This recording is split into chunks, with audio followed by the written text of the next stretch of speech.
Bonjour, une brève vidéo pour vous parler de la situation actuelle. Lorsque je dis situation actuelle, pas vraiment, car j'ai dressé la roue à 90 degrés en date du 1er octobre, donc c'est dans un mois. Pour autant, l'influence d'une planète peut se produire un peu avant qu'elle arrive sur le point considéré. Les planètes sont en marche avant, comme ici. C'est pourquoi j'ai mis D, c'est-à-dire en marche directe. Puis, parfois, elles rétrogradent. C'est ce que j'ai fait figurer par un R. Et enfin, elles reprennent leur marche en avant. Et ceci, c'est toujours en considération d'un point proprement dit. Par exemple, ici, on a Zeus qui est en relation avec Point Vernal. Point Vernal, c'est le monde, et Zeus, c'est la guerre. Qu'on voit bien que là, il était en marche avant. Puis, au mois de février, lorsqu'il y a eu incursion des Russes en Ukraine, Zeus était en rétrogradation. Et là, c'est la troisième fois où Zeus va repasser, mais là, ce sera en marche directe. Lorsqu'une planète passe et repasse à un même endroit, c'est un peu comme si vous mettiez en peinture un mur. Plus vous mettez de couches, plus la couleur aura son effet. Et là, c'est pareil, c'est-à-dire Zeus met une couche de son énergie à ce point-là qui est en relation avec le point vernal, il en remet une couche et il en remet une troisième couche. Zeus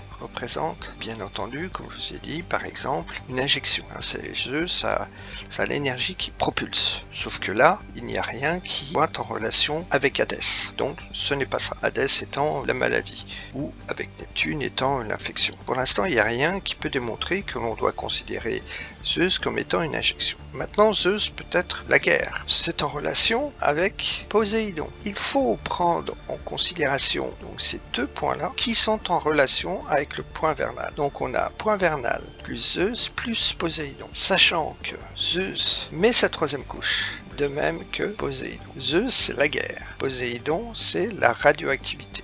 Là, ce n'est pas très prometteur.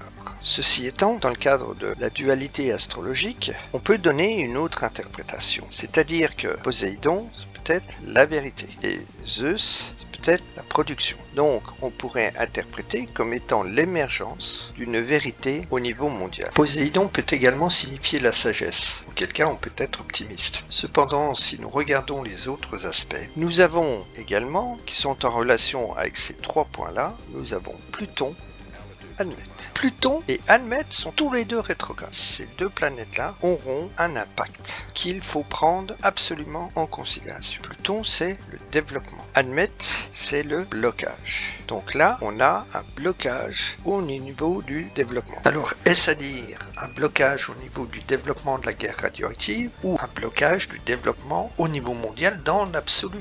On peut donner une autre interprétation, c'est qu'Admète, c'est particules élémentaires. Et là, on a développement des particules. Si on le rapproche de Poséidon, ça fait développement des particules radioactives. C'est vraiment pas prometteur.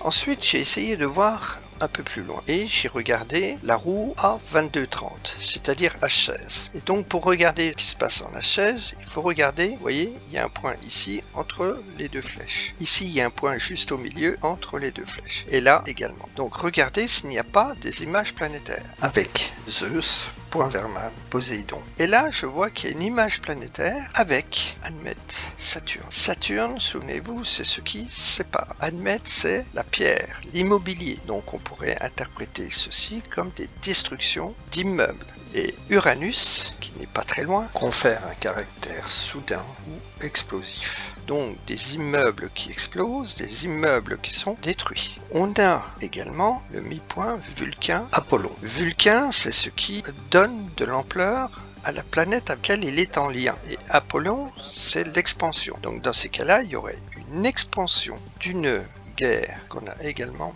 Cupidon, Admète. Cupidon, c'est les alliances et Admète, c'est la solidité des alliances. En résumé, nous avons un risque de généralisation du conflit qui peut être aussi nucléaire. Cependant, au regard de la dualité de l'astrologie, il y a également la possibilité de faire preuve d'une grande sagesse, car Poséidon ne représente pas uniquement la radioactivité, mais également la sagesse. C'est ce qui relève du libre arbitre. Je ferai dans une vidéo ce qui relève du libre arbitre et ce qui appartient au destin et qui est inéluctable. Mais en la circonstance, de quel côté va basculer le monde?